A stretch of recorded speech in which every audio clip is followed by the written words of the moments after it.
All right, good morning, everyone. It's 10:01. If you'd join us in leading the pledge, Senator Perkins Coker will lead us. Sure. I pledge allegiance to the flag of the United States of America and to the republic for which it stands, one nation, under God, indivisible, with liberty and justice for all.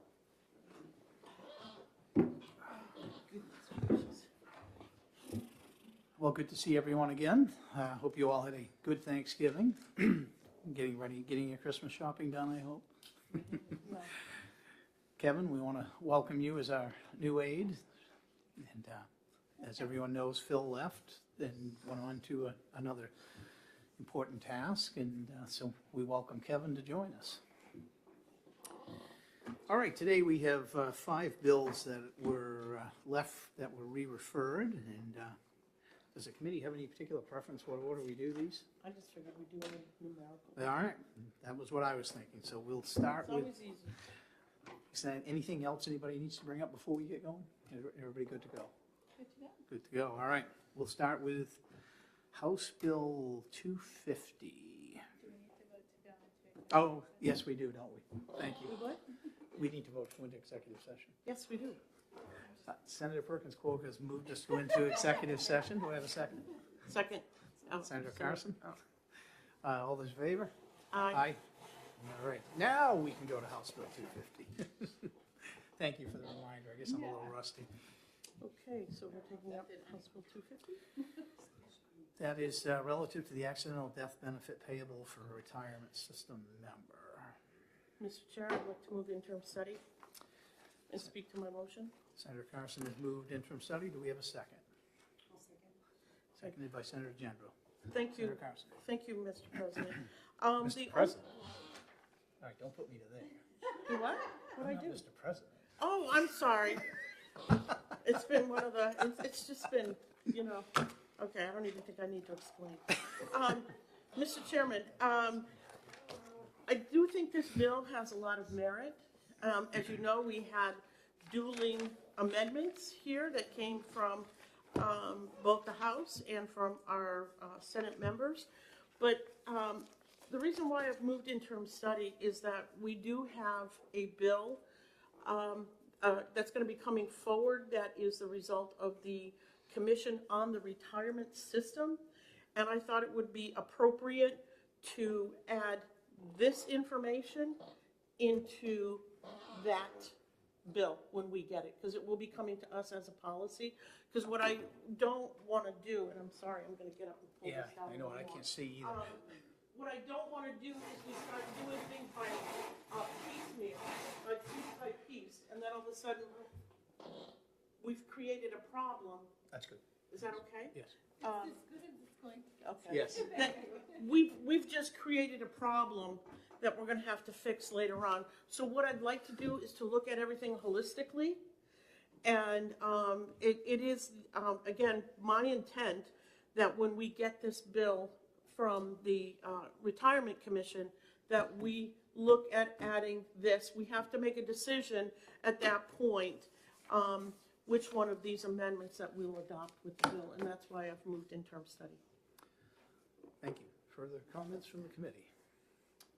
Senator Perkins Coker. Yes, thank you, Chairman. I'm willing to support that motion at this time, but I do think that, it bears merit to be increasing this cap in accordance with the amendment brought forward by Senator Susi. So we'll be looking or making sure that the Group 2 members do get addressed this session.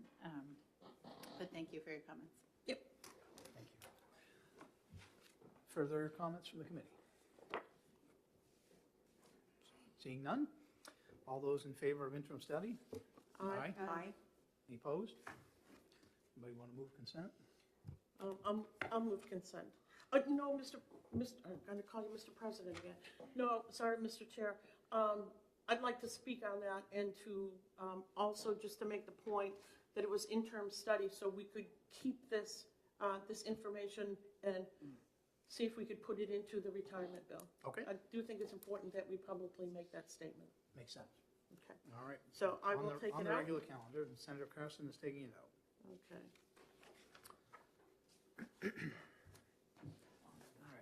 Senate Bill 75.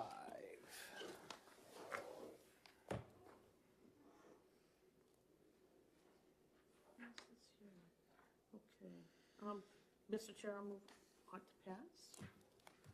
Senator Carson has moved ought to pass on Senate Bill 75. Do we have a second? Second. And there is an amendment Thought there also. was. Senator Gendro seconds. Senator Carson, you want to speak to your amendment? Yes, I'd like to speak to Amendment 2023-0260. One of the things that Hold on just a second. Which amendment is it? I I have, have 2402. 2402? Yeah. I don't have that one. 2402? That's what we have. Oh, here it is. Oh, it's Senator Perkins Coca. So, okay, That's a different amendment than what you're speaking to? yep. Okay, well, I will stop and I will turn to Senator Perkins Coca. Senator Perkins Coker, you want to speak to your I was like, oh no, we have dueling amendments.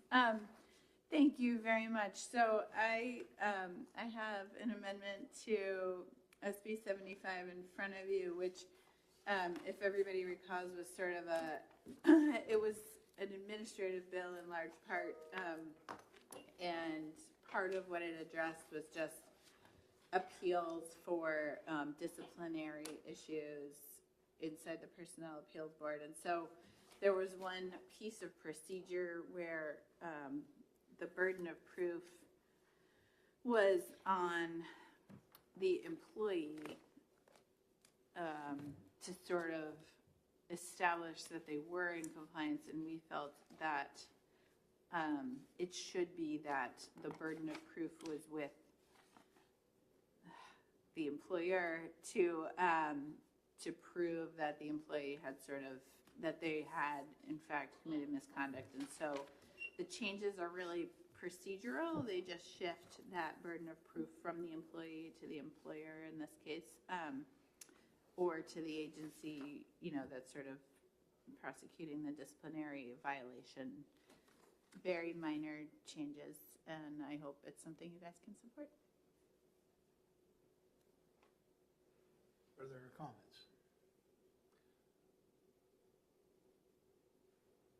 Senator Carson, did you have any? The only thing that I will say is that I have filed legislation that has come from the Personnel Appeals Board, and I'm wondering how the two of them are going to work together. So, okay. The only thing that I can, again, suggest is, because we are going to have another vehicle, that perhaps I can withdraw my motion of ought to pass and interim study this, and I will get on the floor and speak to this as well. I just don't want to take this and put this into place and then have a bill that they have asked me to put in to make some corrections. So, Chairman Barry? Please. I'm open to that. Are you open, Senator, to making sure that this Yes, of language course. makes it into there? of Yeah. course. Okay. All right, then that's fine. So Senator Carson is withdrawing her motion. Yes. Senator Gendro, you withdraw your second? So, Senator Carson's making a motion of interim study. Interim study. Do we have a second? I have to keep this. Second. Seconded by Senator Gendro. Further discussion from the committee?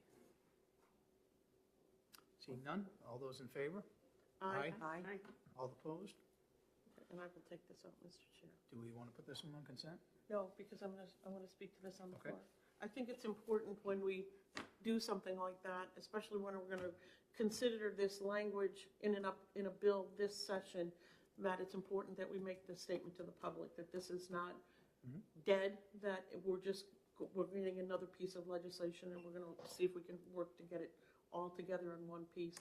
Because it's the same thing where you do a piece here and a piece here and a piece here, and sometimes they'll conflict, and it's confusing in law. So we want to try to make things as easy and as transparent as possible for the public. Thank you, Mr. Chair. I look forward to your floor comments.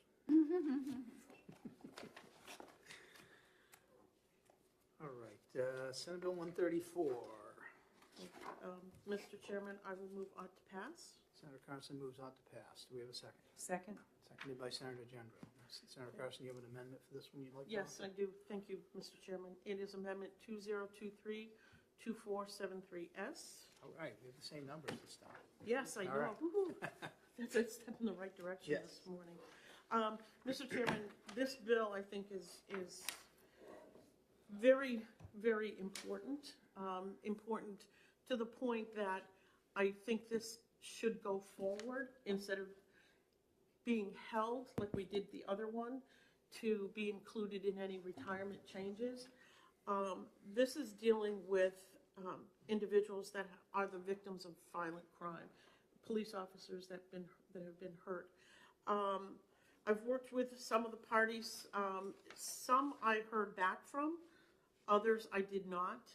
So this is what we have at this point.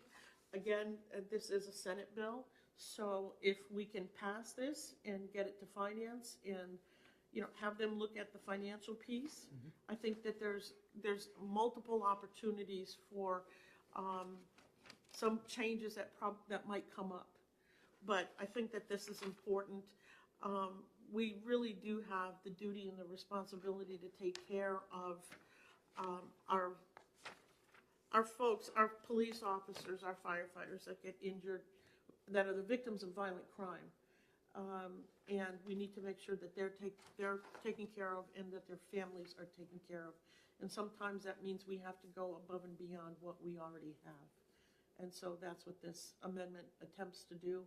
I think it's a good first attempt, and hopefully everyone can get behind this and we can pass it on. And just be aware that there might be some tweaks here and there, but I think really the essence of the bill is important. Further comments from the committee? Senator Perkins Coker. Senator Carson, since I'm just getting the chance to see this, would you mind walking us through the changes a little bit, or? Okay, I see Mr. Thomas is here, and I see Mr. Lewis is also here. He testified. Do you want to come up and talk about this amendment?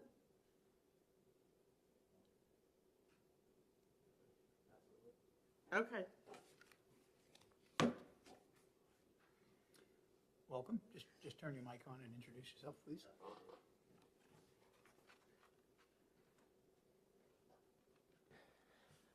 Good morning, everybody. My name is Paul Lewis. I am medically retired out of Weir, New Hampshire, following a shooting. I was shot 2 times in my dominant arm, lost full use of my arm, and essentially had to retire a couple of years after that, after 5 surgeries.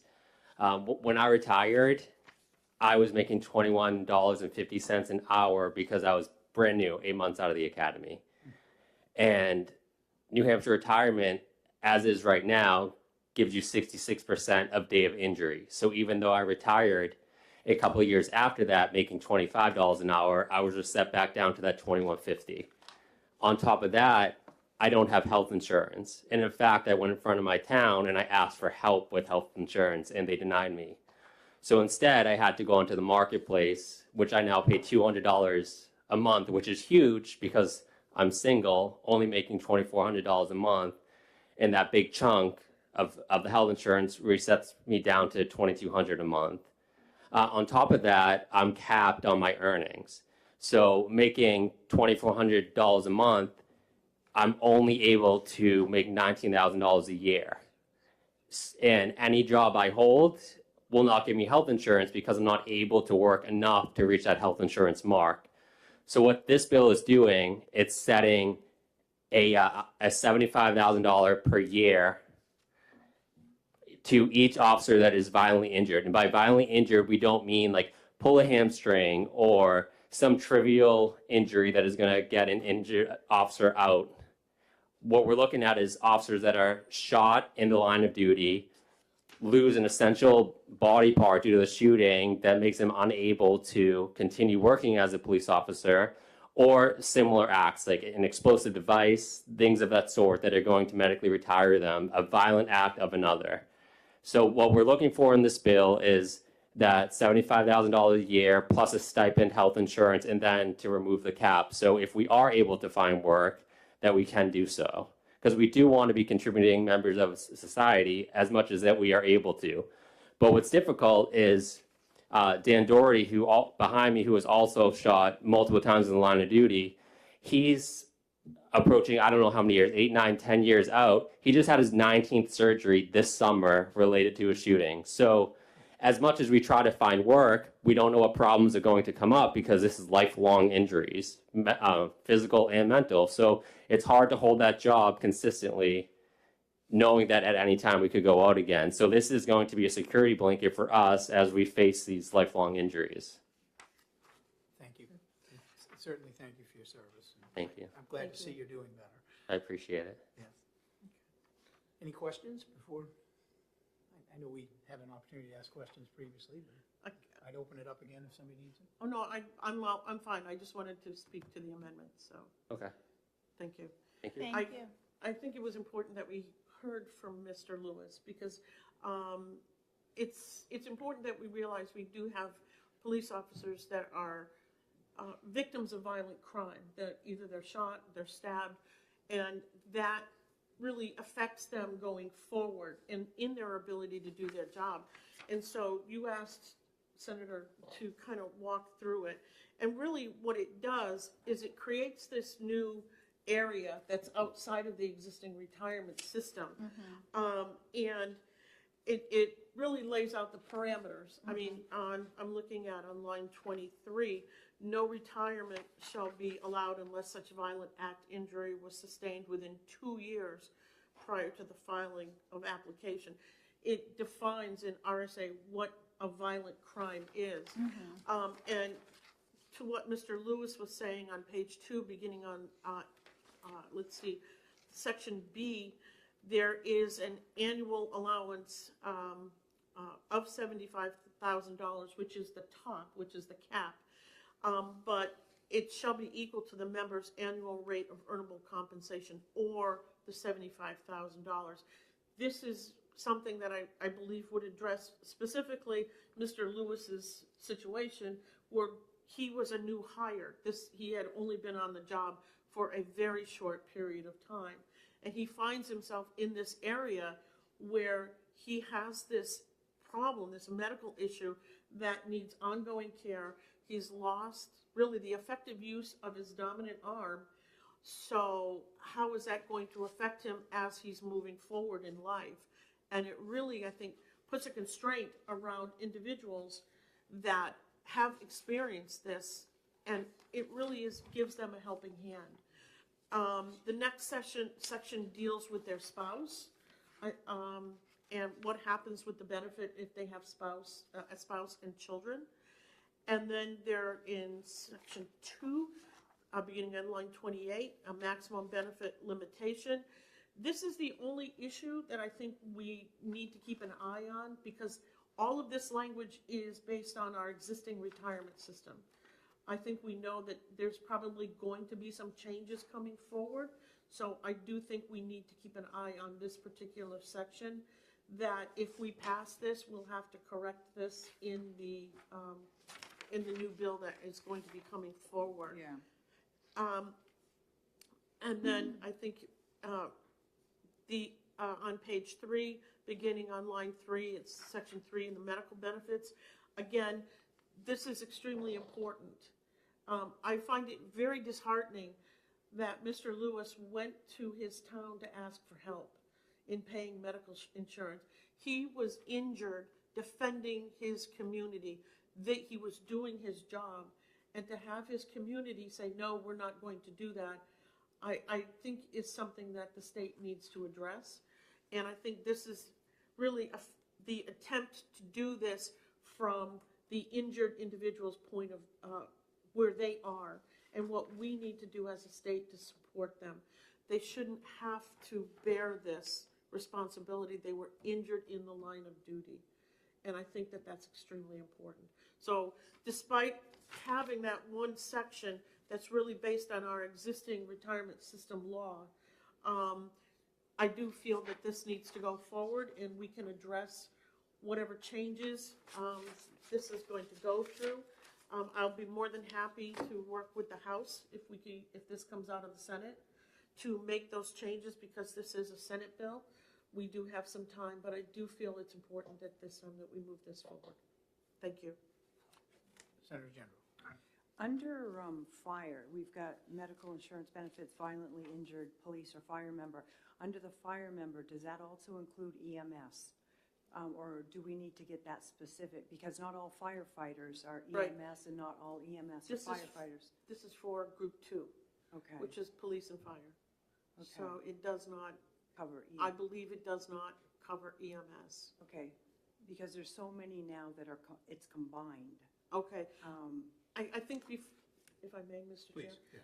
I think before we start trying to expand it, let's get this in place first. And I think we can have a discussion about EMS, emergency medical services. A lot of the EMS people are within a fire department, and I'm not sure if they're covered under Group 2.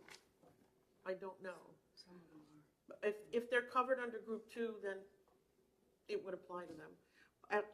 They're firefighters. I see some faces, because I'm not sure. Yeah, please. Come on If you come up, Yes. when it comes to firefighters, it's all, I mean, Sure. Just turn the mic on, introduce yourself, please. Good morning. My name is Dan Doherty, retired from Manchester Police after a violent attack, being shot 6 times, which ultimately retired me early, prematurely, and took me out of a career that I absolutely loved. And to speak on your point about EMS, so a Group 2 member is obviously defined by RSA as police and fire. A lot of firefighters are cross-trained to be EMTs, and a lot of towns do that. However, to give you an example of like Manchester and Nashua, they contract out to a private EMS service, like AMR, American Medical Response, and they're contracted workers, so they are not covered under Group 2. Those 2 municipalities choose to contract out rather than have their own trained as EMTs. So they would not be covered. However, it would be kind of upon American Medical Response to put something in place to protect those who are not Group 2 members. So just to clarify, I hope I was able to answer that. Thank you, thank you. Yeah, I know some of the towns in my district have both a combination of firefighters and EMS, and they interchange. And I don't want us to get hung up where if we just specifically say, I know it's Group 2, but specifically say that it's fire and police, if it would exclude, if somebody was violently injured as an EMS, in the position of EMS, would that exclude them from this? Yeah, go ahead. If an EMS worker were to be injured as an American Medical Response employee, they would not be covered because they're not a Group 2 contributor. It would be on their private company to do something for them. Now, in Manchester specifically, not a lot. Some firefighters are EMTs, a few. And if they're injured in the line of duty in an EMS call, they absolutely would be covered because they're Group 2 contributors. Okay. Okay. Thank you, Mr. Thank Doherty. you. And thank you for your service. Glad to see you doing well. Thank you very much. Appreciate it. Further comments, questions? I guess I would, in support of Senator Carson's amendment here, I would say I think it's important as a committee that we establish that this policy is definitely necessary and that we want to be responsive to a situation, especially that these 2 gentlemen have been put in and others like them, and want to make sure that we're responsive. We will have some work, obviously, we'll do on the finance side of this. But I think it's a good policy decision for us to take a position on as a committee. Senator Perkins-Coie. Yeah, thank you, Chair. I agree, and I'm thankful for the service that these public safety members have given. I think it's important to make sure that they're able to continue their lives, with dignity and with some compensation for what they've gone through. I just wanted to draw the connection with an issue we just discussed, and a HB 250 and just make sure that that isn't also an accidental death benefit, and it's also a chance for us to kind of make sure that compensation in those cases is keeping up with our economy and modern cost of living. So I know we already talked about HB 250. I just wanted to draw that they're in similar places in the RSA. So I just hope that we will address both. Further comments? All right, so Senator Carson has moved amendment, let's see, we have to move ought to pass first, then we do the Yes. amendment, don't we? What do we do? I always get this back. First, the Then- amendment then- always comes then the first. ought to pass. So I believe we made the motion on the amendment already between myself Yes. and Senator Gendro, so. So we're voting on amendment number 2023-2473, the amendment to Senate Bill 134. All those in favor? Aye. Any opposed? And we'll be moving Senate Bill 134 OTPA. Senator Carson has moved that. Senator Yes. Gendro, you seconded, correct? Further discussion. So we'll be voting on Senate Bill 134 OTPA with amendment number 2473S. All those in favor? Aye. Aye. Any opposed? Do you want to speak on this one too, or? Yep, I think we need to, especially because of that one particular section that we just have to keep an eye on. So you'd So I like to just want take to- this one out as I well? will take this one out as well. All right. Thank you, Senator Carson. Okay, Senate Bill 148 is next. Mr. Chairman, I would like to make a motion of ITL, Senate a Bill second? 148. Second. Moved by Senator Carson, seconded by Senator Gendro. May I speak a Carson? minute? Thank you, Mr. Chair. This bill, this was the second time that we have seen this proposed legislation. And when we heard it the last biennium, we had the mechanical board in here and the plumbers, and they said, well, we're putting together rules. We're going to present these rules to GELCAR very soon. So I believe I think we either interim studied or we ITL'd it, I don't remember. But nothing ever happened. So the sponsor of that bill filed the bill again this year. In the interim, the rules were presented were created, they were sent to GELCAR, and they were adopted in October of this year. So they have addressed the issue of plumbing apprentices, and we don't need this bill. Thank you, Senator Carson. Further comments? from the committee. Mr. Chair, if you like, I can, for our records and for your records and notes, it is part MEC 306, plumbing apprentices and fuel gas trainees that were added in rules. So I believe, let's see, I do have a couple of emails with information. Yeah, it was done in October. So the rules are already in existence and Awesome. they're going, and it does the same thing that the bill. Oh, here we go. Let's see, the text was brought before GELCAR on August 31st of 2023 and received a conditional approval. Based on the conditional approval of GELCAR, the agency then filed their conditional approval response on 9/13/23 and was reviewed by our committee attorney. The confirmation of the additional approved text to adopt was given on 9/14/23. The agency filed their adopted text with us on 10/11/23, and the rule became effective on 10/12/23. And this is from the Administrative Rules Office. So it was adopted. Senator Altshuler. Good morning. Thank you, Mr. Chair.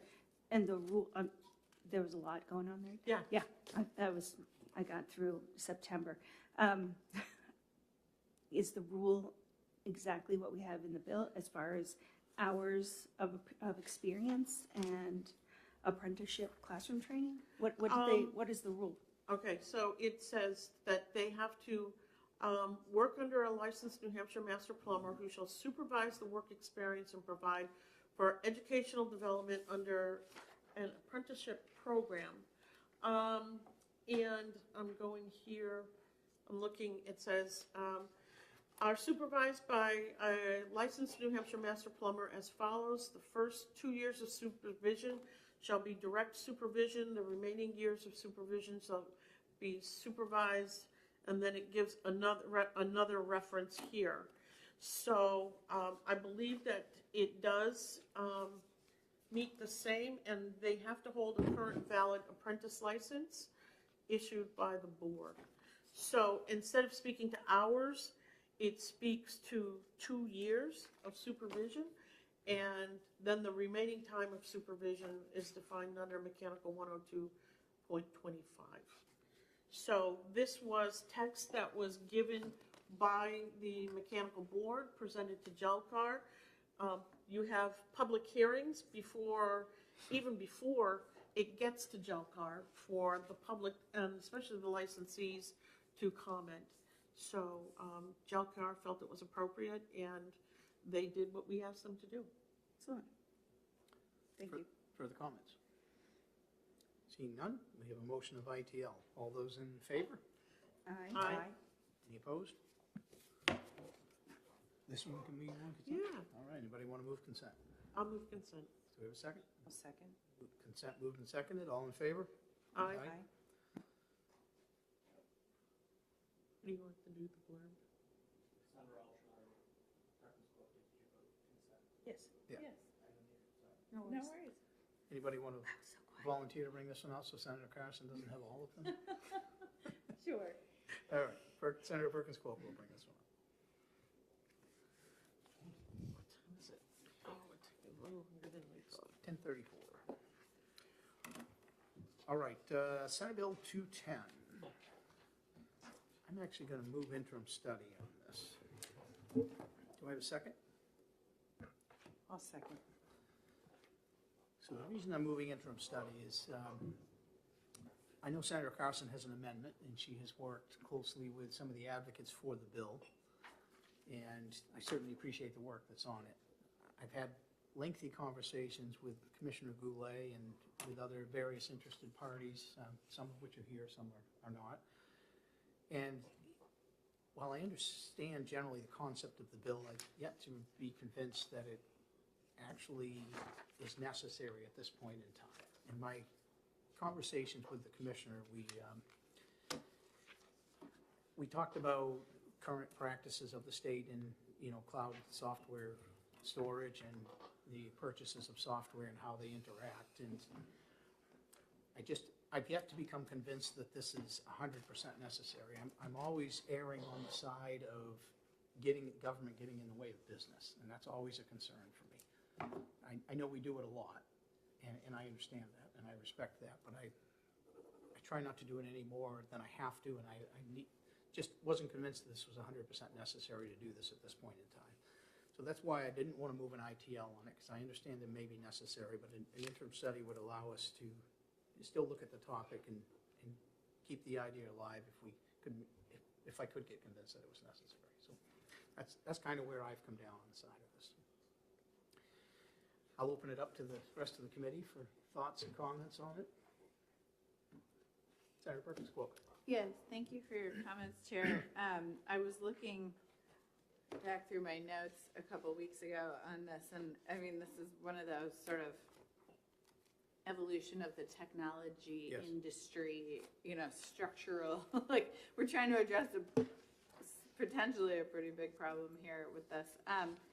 So I haven't heard from anyone lately, so I don't really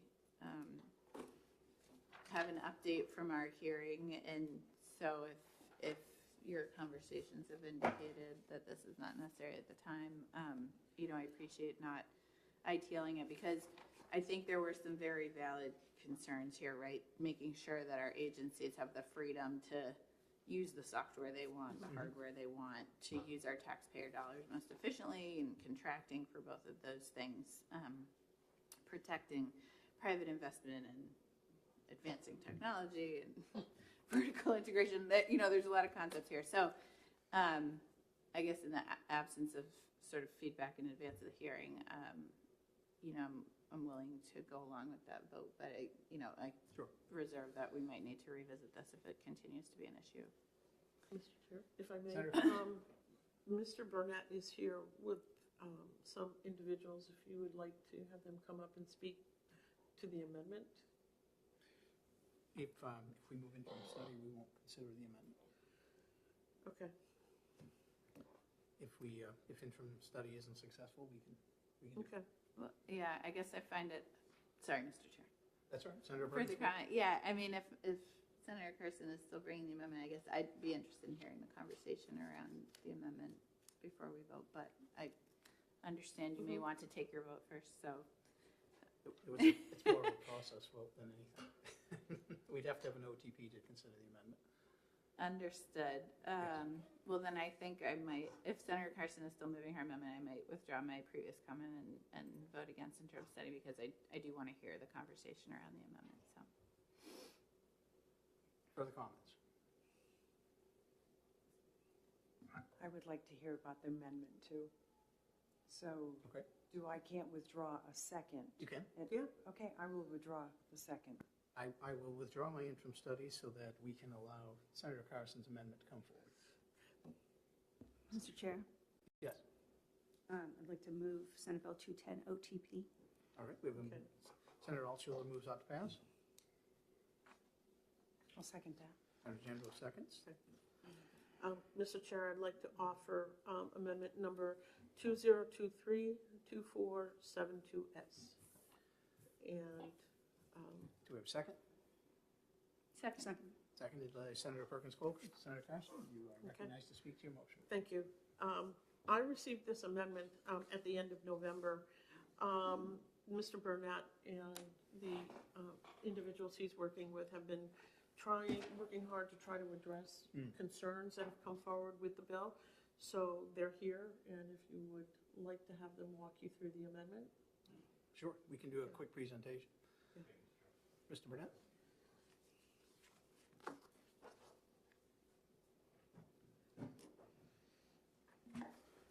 For the record, my name is Jamie Burnett. I'm here today representing the Coalition for Fair Software Licensing, and this is Scott Drexel with the Coalition. And I'm going to let Scott address the amendment and the specifics around the technicalities of the issue.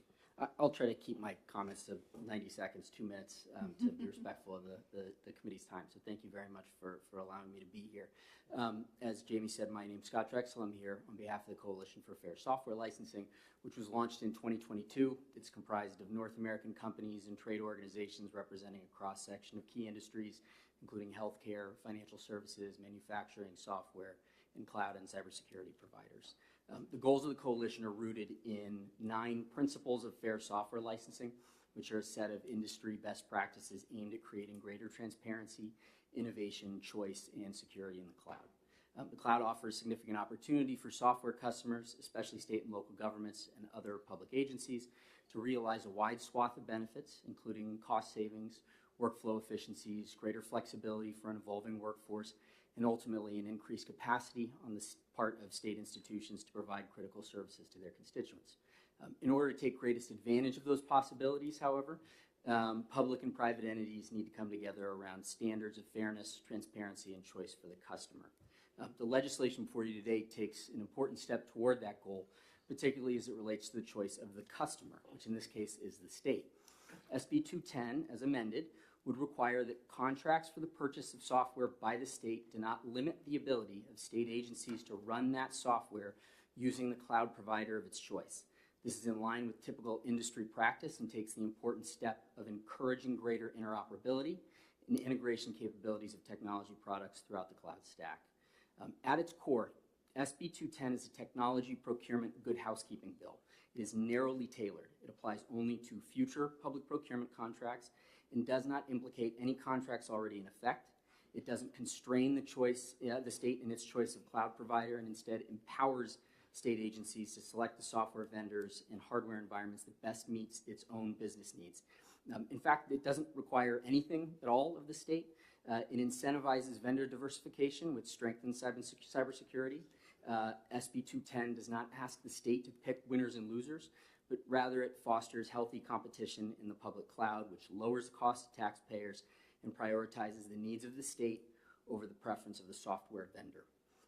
The cloud migration journey can continue to unlock new capabilities and efficiencies for state and local government, but only if reasonable guardrails are put in place to level the playing field and maximize choice and flexibility for the state.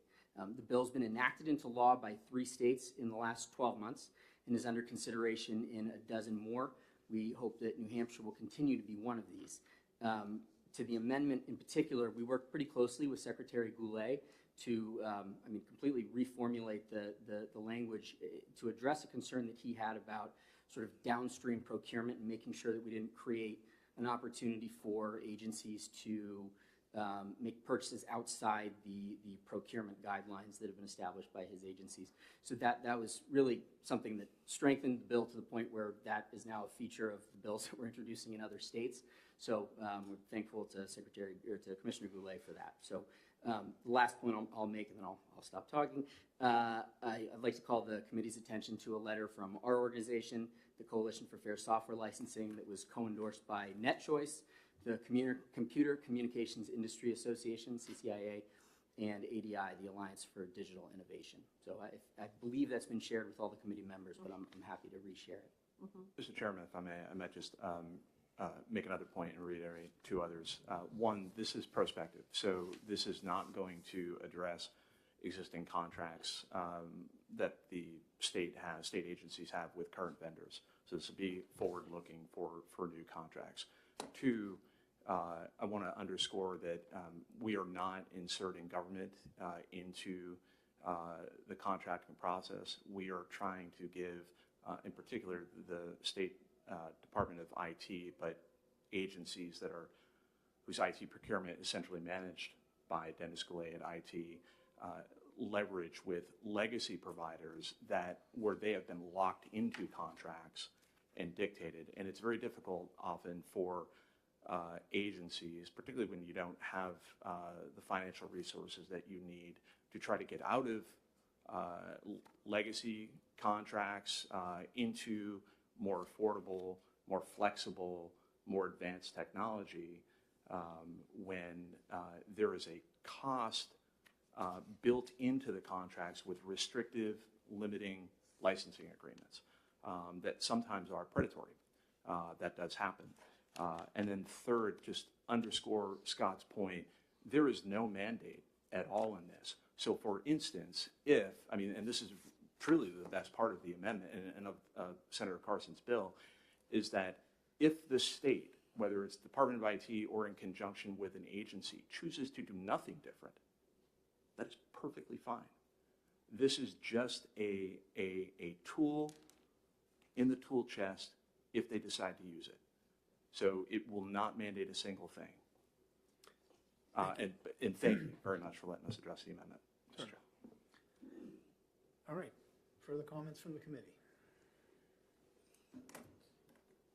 Oh, no, I think Senator Altshuler had a hand Oh, I'm up sorry, I before did me. not see. Thank you, thank you. Thank you for your clarification. Thank you, I appreciate that. And thank you, Senator Carson, for putting together this very, I would say, it's like a lane with bumpers on it, which we have already heard from agencies that this is incredibly necessary because of being locked into long-term contracts that there's no point, there's no flexibility. And as our constituencies within these different commissions and committees and departments need to access different kinds of cloud storage, different kinds of software tools to use, particularly, I'm particularly thinking of the Department of Health and Human Services, for which changes in recording and keeping track of information is consistently in flux. You know, a tax rate is a tax rate, but a medical statistic is fluctuating, and the way we keep track and the way we are monitoring and using our data doesn't, we need to be able to allow our agencies to get the tools they need to answer the questions we're asking them. And if they can't access the information they need that we need because our software is constrictive and something else is right there, but we have not allowed them to access it, then we're doing ourselves, we're hurting ourselves. So I think this flexibility is incredibly necessary as we move forward and are asking our agencies for more and more and more data. Further comments?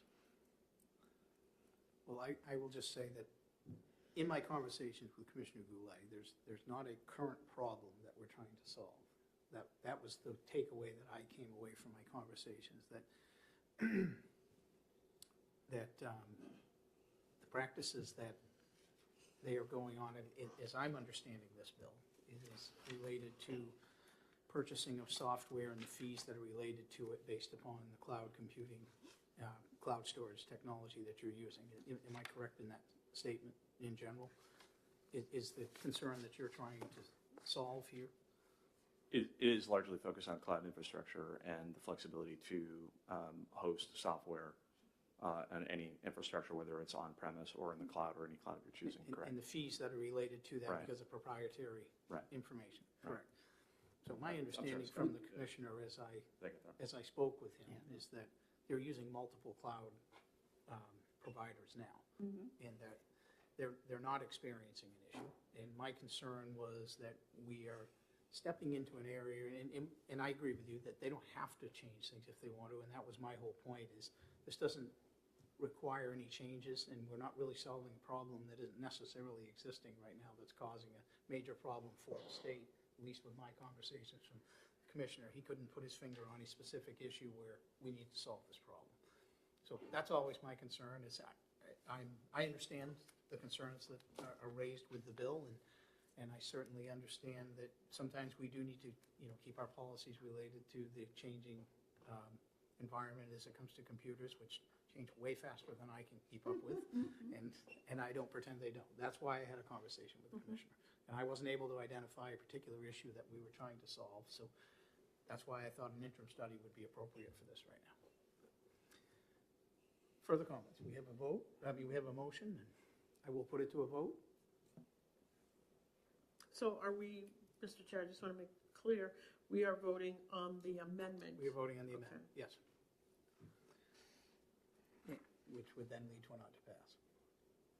All those in favor of amendment 2472, say aye. Aye. Any opposed? So now we'll be voting ought to pass as amended on Senate Bill 210 with amendment 2472S. All those in favor? Aye. Aye. All opposed? Nay. The motion passes 4-1. Who's going to take this one out? You want me to? Thank you. I think it's your amendment. Okay, Thank it's you, my guys. amendment. I will bring it out. I'd just like to add, this is a fiscal note bill. So I think that if this were to pass the Senate, it will go to Senate Finance as well. And I think there will be more opportunity because I have conflicting information from the chair. So they can figure that out as we move forward. I'm All right, that's all I have on our agenda. Anybody have anything further before we come out of exec session? Move to come out of executive session. Second? second. All in favor? Aye. Aye? Aye. And with that, I think we wrap up our 2023 business. I don't think there's any more. So Nice I serving wanna with you thank the committee for all your hard work, and thank all of you for coming in and doing what you do. Hope you all have a great Christmas, and I'm leaving for Florida tomorrow morning, so You're leaving for, are you serious? I am. I'm flying out tomorrow morning for a few days. I don't get it. How do these people get to go on vacation? Well, I must be doing something wrong, 'cause I I don't know what vacation means. I'm I mean- shoehorning in a few days of necessary Okay. time away with my lovely bride, Okay, all right. and we'll be That's back good. on Monday. Yeah, that is a short trip. That's all we can find. So, thank you all. Have fun. You deserve it. Thank you all. Have a Thank great you. Christmas. Thank you. Yeah.